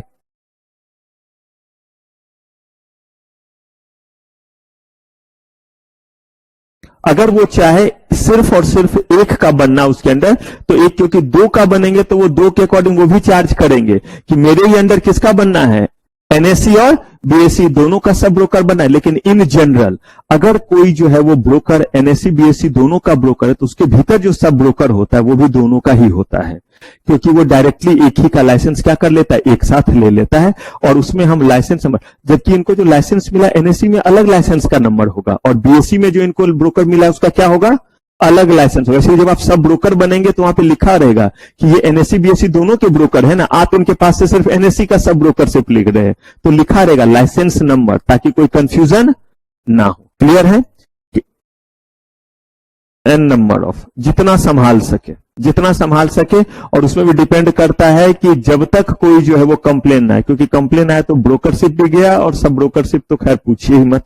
ए stock broker play important role in the secondary market, helping किसको, बायर को भी और सेलर को भी, और securities to enter into a transaction. The buyer and seller में बी इधर अ ब्रोकर और अ क्लाइंट। बोला मैंने क्यों, क्योंकि अगर आप खुद ब्रोकर भी और अपने लिए खरीद रहे तो बायर सेलर हो गए ना, आप ब्रोकर है अपने लिए नहीं खरीदे क्लाइंट के लिए, तो क्या हो गया, अपने क्लाइंट के लिए कर रहे हैं। When executing an order, the stockbroker may, on behalf of his client, buy or sell securities from his own account, that is, as principal, or act as agent. मेरे लिए आप बिल्कुल एजेंट की तरह काम करने लगे, क्योंकि मैं आपका क्लाइंट हूं। मेरे बिहाफ पे आप अपने अकाउंट से क्या कर रहे हैं। और आगे देखिएगा, जब आपको डिपोजिटरी सिस्टम पढ़ाऊंगा तो बताऊंगा कि कैसे कंट्रोल दिया गया। कल के डेट में अगर इन्होंने कुछ गड़बड़ घोटाला कर लिया, सबका जवाब मिलेगा। जितने भी क्वेश्चन आपके दिमाग में आएंगे ना, अनफॉर्चुनेटली या फॉर्चुनेटली, आपका सिलेबस इतना बड़ा है सीएमएसएल का कि हर आपके क्वेरी क्या हो जाएंगे, इसी लेवल पे कवर हो जाएगा। और वो क्वेरी आपके दिमाग में ही नहीं आएगा जो प्रोफेशनल लेवल पे है। वो तब आएगा जब उतना लेवल तक आप समझ चुके हो, क्योंकि अभी दिमाग थोड़ा ही थोड़ा चीज देगा ना। जैसे जैसे जानना शुरू करते वैसे वैसे क्वेरी भी क्या होता है, रेज होता है। तो यहां पे सारा क्वेरी आपका रेज हो जाएगा, खत्म हो जाएगा। For each transaction he has to issue necessary what, contract notes. ये आपको मैं जब डिपोजिटरी सिस्टम पढ़ाऊंगा उस समय डिटेल में बताऊंगा। अभी बस जान जाइए, जो स्टेटमेंट होता है कि एक शेयर कितने में दिया, उस पे कितना ब्रोकरेज चार्ज किया और उस पे हमारा कितना टैक्स वगैरह कटा, इस डिटेल को क्या नाम दिया जाता है। तो जैसे स्टेटमेंट बोलते हैं, वैसे ही स्टॉक ब्रोकर के पास जो आप हर दिन ट्रेड करते हैं, उस ट्रेडिंग के स्टेटमेंट को क्या नाम दिया गया, कॉन्ट्रैक्ट नोट्स। और यही कॉन्ट्रैक्ट नोट्स मैं आपको दिखलाऊंगा, जो मैं आपको बोलता था कि मेरी कमाई उस समय क्या थी जब मैं आपकी तरह स्टूडेंट था। और 2006 में जब मैं सीएस कर रहा था, नहीं बोलता था मैं आपको। तो जो मैं बोलता हूं वो एक ही चीज हमेशा ही बोलता हूं, क्योंकि वो चीज है। आपको अपना कॉन्ट्रैक्ट नोट दिखलाऊंगा 2006 का, फिजिकल वाला, क्योंकि उस समय फिजिकल चलता था। अब वाला इलेक्ट्रॉनिक आप देखेंगे, अब वाला दिखाऊंगा नहीं। तो वो उस समय वाला ही एक दिखलाऊंगा, ताकि वो आपको देखना रहेगा, क्योंकि कॉन्ट्रैक्ट नोट्स होता कैसे ये आप जान सके। तो वो स्टेटमेंट क्या कहलाता है, कॉन्ट्रैक्ट नोट्स। अगर उसका नाम जैसे बैंक स्टेटमेंट है दे देता तो क्या बोलते, उसे बैंक स्टेटमेंट बोलते, इसको ब्रोकर स्टेटमेंट बोलते, लेकिन उसका नाम क्या दिया, कॉन्ट्रैक्ट नोट। तो जो भी आप उसके पास ट्रेड करते उसका डिटेल रहेगा हर दिन का। ये हर दिन का कॉन्ट्रैक्ट नोट्स आपको दिया जाता है। While buying or selling securities as a principal, the stock broker has to obtain the consent of his। ये नहीं कि मेरे बिहाफ पे करना है तो मुझसे पूछेंगे या खरीद लो और बेच दो और अपना ब्रोकरेज कमाते रहो और मुझे डुबाते रहो, बोला नहीं, हमेशा। और उसके लिए आप उसको अपना ओटीपी शेयर करते हैं, क्लाइंट कोड बेसिकली क्या करते हैं, शेयर करते हैं। उसके बिना ना वो खरीद सकता है ना दे सकता है। अब आप इतने बड़े जो है वो डैश निकले कि आप अपना जो है वो सारा का सारा पासवर्ड और ये सब कुछ दे देते। तो सोच के देखिए, आप अपना किसी को मोबाइल दे दीजिए और बोलिए ये मेरा पैटर्न है भाई, तू तो मेरा बहुत अच्छा दोस्त है, बेस्ट फ्रेंड है, तू देख ले सब। तो आप ही ने क्या बोला, आ बैल मुझे मार। तो उसने देख भी लिया और जो जहां फॉरवर्ड करना था वो अपना समझदार निकला, फॉरवर्ड किया, डिलीट किया, इरेज किया, काम खत्म किया। तो अब बताइए, अगर वो चाहे तो यहां पे ऐसा कर सकता है या नहीं। यही मैंने ब्रोकर का भी बोला, चाहे हो सकता है वो गलत ना भी करे, लेकिन गलत कर सकता है या नहीं। याद रखिए, गलत सिर्फ वही कर सकता है जिसको आप एक्सेस देते हैं। कभी भी अपने लाइफ में अनरीजनेबली किसी को एक्सेस मत दीजिए। बहुत छोटे अभी आप लोग हैं, शायद ये बात इतनी जल्दी समझ में नहीं आएगी, लेकिन जितनी जल्दी समझ में आएगा उतना अच्छा है। किसी को भी अपने लाइफ में अनरीजनेबली बिल्कुल एक्सेस मत दीजिए। अगर आप चाहते हैं एक जो है वो ग्रेविटी वाले पर्सन बनना, तो वरना हमेशा एक जोकर की तरह ही जो है वो ट्रीट किए जाएंगे। और जब ज्यादा एक्सेस दे देते हैं तो उसके बाद में उस एक्सेस को रोकना बहुत मुश्किल होता है। तो इसीलिए रिलेशन में कितना आगे बढ़ना है, चाचा मामा भैया ताऊ सबके लिए है। एक दो बहन भी आपस में रहते हैं तो एक डेकोरम बनता है। अदरवाइज अगर शुरू में ही जो है दिल की अरमा आंसुओं में बहा दिए पहले ही दिन, दोस्त है तू मेरा ये भी जान, तू मेरा ये भी जान और वो भी जान, पता चला अगली बार आपके उसी बात पे आपका ही फजीहत कर रहे हैं। अरे तो ऐसे नहीं था, वो नहीं था। तो इसीलिए जब भी बहने लगे तो बहने से पहले सोच ले कि धारा अभी प्रतिकूल है तो बड़ा मजा है, सब सुना रहे। जिस दिन धारा उल्टा होगा ना, आप ही का चीज आप ही के सर पे दिया जाएगा। तो इसीलिए ये बहुत छोटी बात है, लेकिन टेंशन ना हो। आप देखते होंगे कुछ लोग बड़ा शांत और सिंपल तरीके से रहते इसीलिए क्योंकि उन्होंने थोड़ा सा बस आइडियोलॉजी और प्रिंसिपल इस्तेमाल कर दिया। ये हमेशा बचाएगा। वरना पता है जो नॉर्मल रिलेशन होते उसमें कभी कभी ऐसे घिर जाइएगा कि पढ़ाई लिखाई एग्जाम का समय रहेगा, टेंशन नहीं, और उसने कहीं ये बोल दिया तो मैंने ये बात तो बता दिया था, अगर कहीं ये भी वहां पे रहा या ये भी रही तो, या ये वाली चाची भी रही। और सबसे अपने रिलेशन में बहुत ज्यादा होता है, हमें लगता है ये मासी तो मेरी एकदम दिल जिगर वाली मासी है, ये तो कहीं कुछ नहीं बताएगी। और वही दिल जिगर वाली मासी आपका दिल और जिगर दोनों निकाल के रख देती है, क्योंकि उन्हें भी जो है अपना दिल जिगर किसी और को दिखाना है। तो वहां पे बनने के चक्कर में आपको जो शहीद करती है कि आपका उसका पूरे दुनिया से फिर भरोसा उठता है। तो कहा एक तो इधर से गए, उधर से कुछ और अच्छे लोगों से गए, क्योंकि अब आपको किसी पे भरोसा नहीं रहा। तो इसीलिए यहां पे बोला गया कि आप जो है अनरीजनेबल एक्सेस मत दीजिए, और अगर आप देते हैं तो ये आपकी मर्जी होगी। बैंक भी कहता है आपके आईडी आपके पासवर्ड के जरिए और ओटीपी से हो रहा होगा तो हम पैसे रिकवर करके कैसे देंगे? आप जैसे खुद से 500 या 1000 रुपया ट्रांसफर कर रहे हैं, यही तो आपने मेरे हाथ में पहुंचाया, तो 500 दबाना ही तो है। 500 आप दबाइए, चाहे क्या करें मैं दबाऊं, बैंक से पैसे जाएंगे या नहीं जाएंगे, और उसके बाद कंफर्म करना। उससे पहले सब लॉगिन वगैरह सब हो गया है, और उसके बाद ओटीपी आया, वो ओटीपी भी तो उसी मोबाइल में आ रहा है। तो आपने बोला ले तू मेरा भाई है, ये मेरा पैटर्न है। उसके बाद मैसेज आया, मैसेज को भी लॉक करके रखा है, कोई बात नहीं, वो भी उसी पैटर्न से खुला, वो भी दबा दिया। और उसमें भी कहीं ओटीपी ऑटो एक्सेस किया हुआ है, नहीं रहता है कि ओटीपी आएगा तो खुद ले लेगा, वो किया हुआ है, ले सोने पे सुहागा और सारा चीज दिया। तो यहां पे हमेशा ब्रोकर को आपको क्या करना पड़ेगा? अगर आप जो है क्लाइंट है तो आपको उनको कंसेंट क्या करना पड़ेगा? देना। ब्रोकर भी बिना कंसेंट के उनके लिए ट्वीट, लेकिन अगर आईडी पासवर्ड दे दिया तो नहीं। और वो आईडी पासवर्ड क्या चीज और कैसे हुआ, आप ये लिखते रहिए, मैं लॉगिन करके आपको बताता हूं, तब तक आप लिखिए।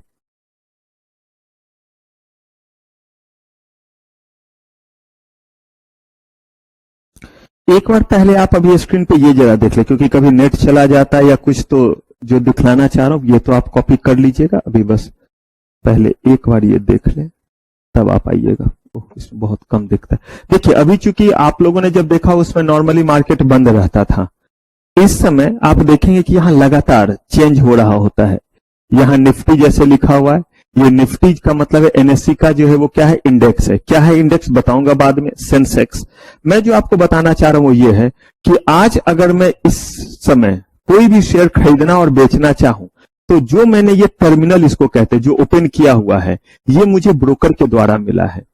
अंतर बस इतना ही है कि ब्रोकर आपको कहता है कि मुझे कॉल करिएगा, मैं आपके लिए बेच दूंगा, या ब्रोकर आपको कहता है कि मेरे ही दुकान पे आइएगा और वहां पे अपने लैपटॉप में या बड़े स्क्रीन पे इस चीज को दिखला रहा होता है, बड़े टीवी पे, बड़े पर्दे पे।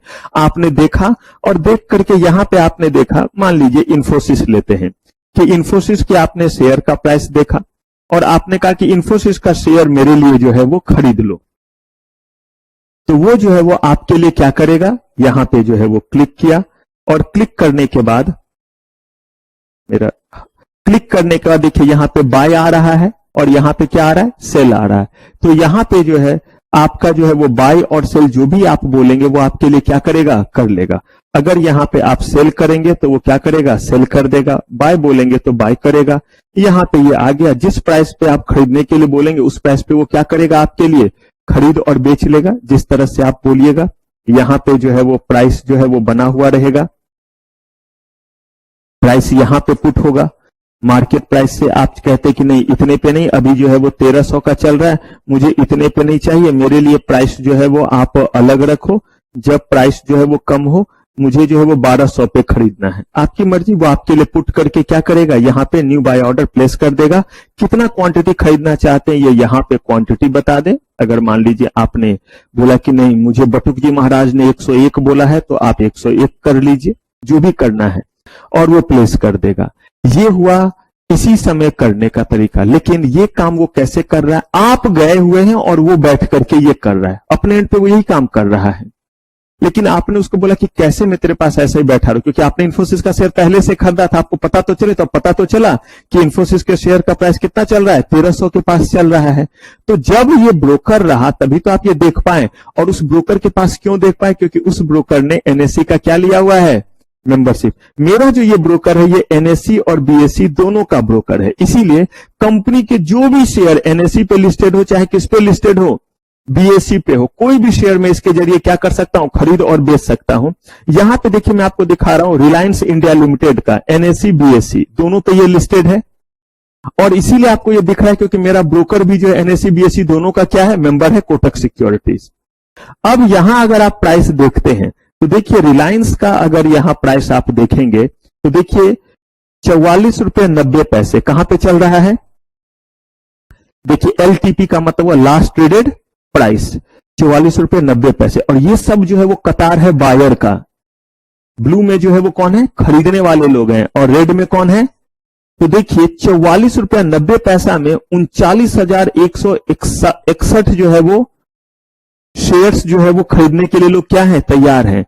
और आप देखिए कि प्राइस में 44 रुपये 90 पैसे, 44 रुपीज 90 पैसे, इस प्राइस पे आगे वो दिखेगा जो सबसे ज्यादा में खरीदना चाहता है। देखिए उसके बाद कौन है, 44 रुपीज 85 वाला, 44 रुपीज 80 पैसे। और बेचने वाले के कतार में देखिए सबसे आगे कौन है, जो 44 रुपये 95 पैसे कह रहा है। तो ये 44 रुपये 95 पैसे कह रहा है, ये 44 रुपये 90 पैसे कह रहा है। अब या तो इसको कम होना होगा या इसको, जैसे ही कोई अपना प्राइस चेंज करेगा वैसे ही यहां पे ट्रेड एग्जीक्यूट हो जाएगा और आपको यहां पे प्राइस दिख जाएगा कि कितने में लास्ट ट्रेड क्या हुआ है, एग्जीक्यूट हुआ है। दोनों जिद पे बैठा हुआ है, ना ये आगे बढ़ रहा है ना ये नीचे जा रहा है। पिछले ट्रेड के बाद ट्रेड यहां पे क्या है, रुका हुआ है।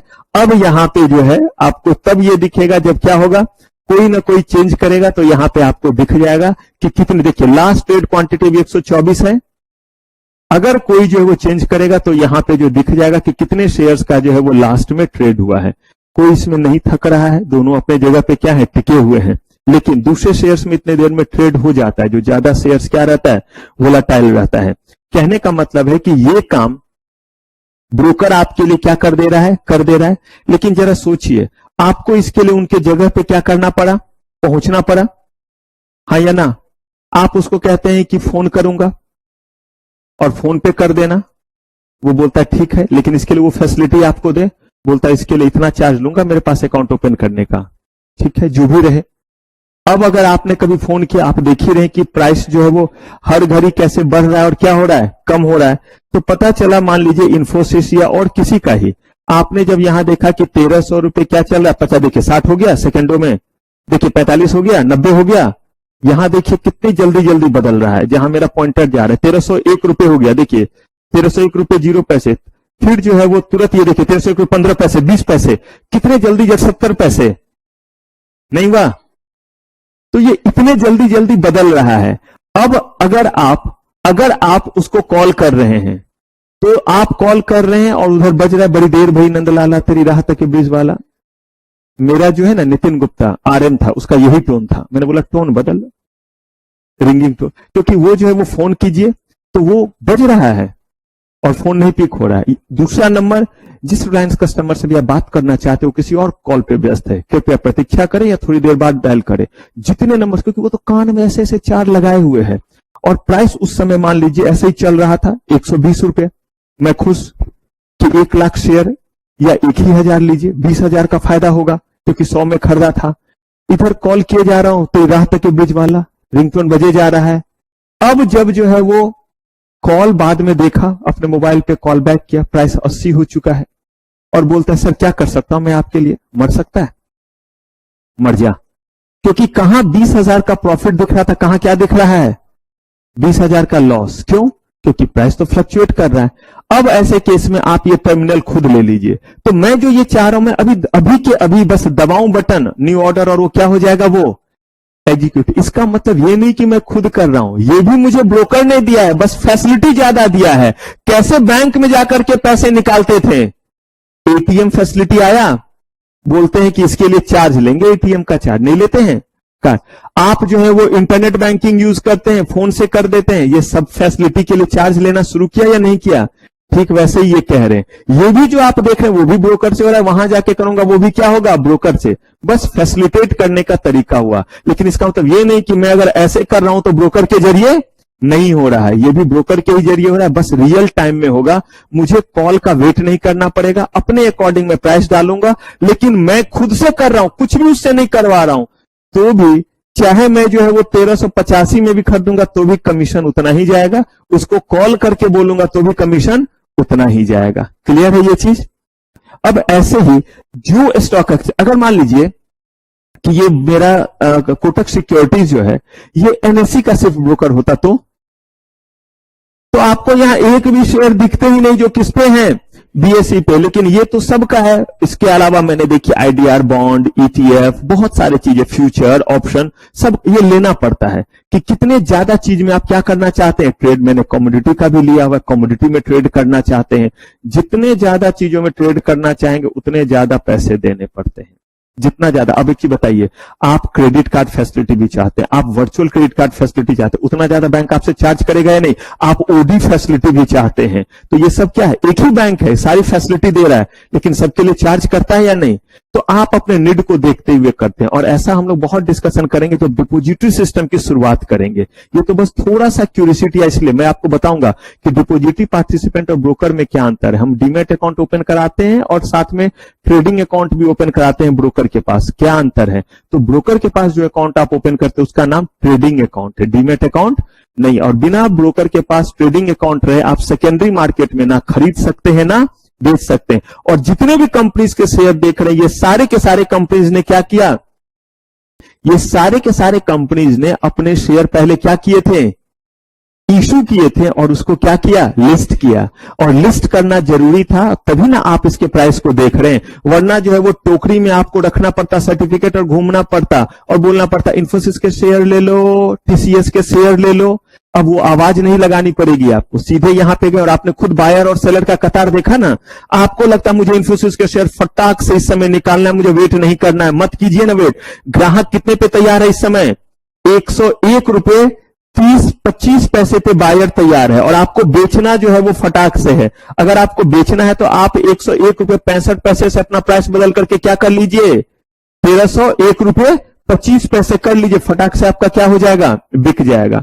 और आप जितनी बार चाहें ये बदल सकते हैं। कहां से बदल सकते हैं, हम लोगों ने जैसे ही खरीदने बेचने का जो है वो लगाया हुआ था, बेचना हमें है, यहां पे गए, अभी हमने यहां पे 1301 रुपए 30 पैसे किया था, फटाक से इसको बदला और हमने इसको 1300 रुपए कर दिया, हो गया, एंटर मारा। अब हम कतार में सबसे पहले चले जाएंगे। अगर हमने बेचने के लिए क्या किया, हमें जो मान लीजिए बेचना है और बेचने के लिए हम कहते हैं और कम कर देते, हम 1300 रुपए कर देते हैं। सबसे पहले हमारा बिकेगा या नहीं बिकेगा, क्योंकि 1300 में तो ढेर सारे ग्राहक थे, 1325 में ही ऑलरेडी ग्राहक तैयार थे, तो कुछ 1325 में बिकेगा, कुछ उसके बाद। तो ऐसे आप देख देख करके खरीद सकते हैं कि भाई यहां पे गए और हमने कतार देखा कि भाई देखो 1301 रुपए 30 पैसे में कितना 96 बिक सकता है। देखिए बदल रहा है 189, लोग बदलते जा रहे हैं अपना ऑर्डर, इसीलिए ये बदलता जा रहा है। तो आप भी उसी अकॉर्डिंग क्या कीजिए, अपने शेयर्स को बेच सकते हैं। मेरे कहने का मतलब है, सेबी अगर नहीं कहता तो कंपनी को तो पैसे मिल गए थे ना। कंपनी कभी भी स्टॉक एक्सचेंज में उसे लिस्ट, कंपनी को प्रोजेक्ट चलाने के लिए पैसे चाहिए थे, और ये प्रोजेक्ट के चलाने के लिए पैसे कैसे मिले, उन्होंने प्राइमरी मार्केट में इशू किया, उनके पास जो आ गए 100 करोड़ 10 करोड़, जोमेटो ने इशू लाया, आ गए सारे उनके पास पैसे। अब लोगों को जो है वो बेचना खरीदना है, तो उसके लिए कहां आना पड़ेगा उन्हें, सेकेंडरी मार्केट। और इस पे इतने डिटेल में हम लोग बात करेंगे, पूरा डिपोजिटरी सिस्टम इसी पे है। आपको अकाउंट खोलना सिखाऊंगा, डीमैट अकाउंट, ट्रेडिंग अकाउंट, दोनों में क्या अंतर है, मार्जिन पे कैसे ट्रेड होता है, कैसे बोली लगाई जाती है, सब कुछ। सेंसेक्स जो बढ़ता घटता है ये चीज क्या है, कैसे पॉइंट बढ़ जाता है, क्या मतलब है, सब जानेंगे। अब फिलहाल आप आ जाइए कहां पे, इस जगह पे, और इसको पहले खत्म कीजिए।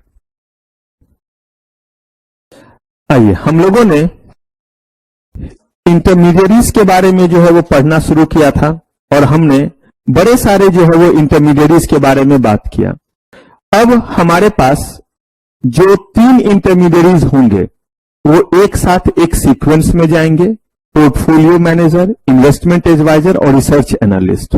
इसके अलावा हमें जानना है कस्टोडियन को, हमें जानना है क्रेडिट रेटिंग एजेंसी को, और डिपोजिटरी को जानना है। तो अब इनके बारे में हम लोग जानेंगे नेक्स्ट एपिसोड में। तो यहां तक की चीजों को अच्छे से क्या करेंगे, रिवाइज कर लेंगे। फिलहाल आज की CMSL की सेवा समाप्त। थैंक यू वेरी मच, आपका बहुत बहुत धन्यवाद।